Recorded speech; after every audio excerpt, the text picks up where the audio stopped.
Guys, tapos to yung nabablog namin ni Misha. Doon kami nung isang araw. Dito kami dumaan. Ito yung papunta doon sa tinitiktokan namin ni Masha nyo guys. Diyan banda.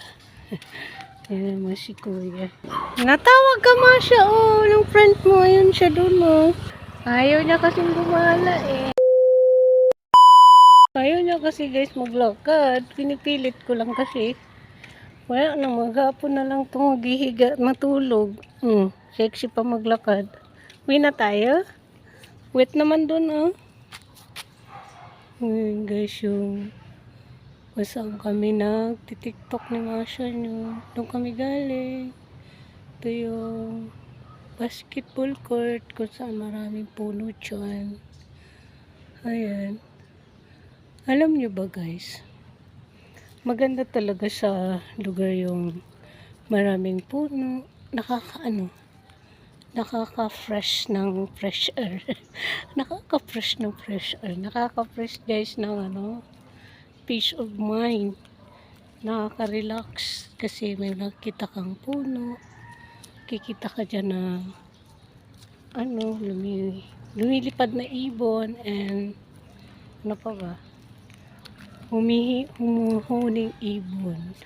Oh, what a beautiful day with the ones I love. I'll always stay, living my best life, come what may. Together we shine in every way. So guys, nakapaglakad na kami. Medyo malayo-layo na guys yung inikutan namin pero iikot pa kami na. Ikot lang kami dito sa kabilang village. Tutok ko muna sa inyo ha. Kay Masha nyo ha. Tingnan nyo yan guys. Oh. Yung ugat-ugat ng puno. Okay diba? Okay. Hindi na tayo dyan. Dito tayo. Para yung guys yung pinupulutan namin Masha yung mangga. Tapos ayan. Tama, lumakad kami dito. Napakaganda ng weather. Ayan. Alam niyo ba guys? Malakas yung ulan kagabi. Super lakas ng kulog at kidlat. Kaya hindi na ako guys nakapagtiis. Pinasok ko na talaga yung dalawa. Doon sa kwarto nila. Kasi naawa na ako guys sa maaga yung kolekta ng basura dito sa amin.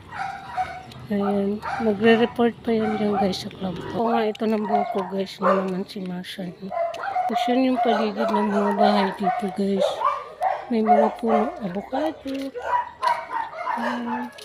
Tapos yun, may langka dyan.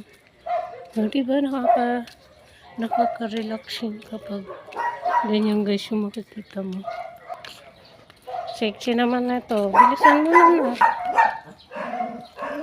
Cute.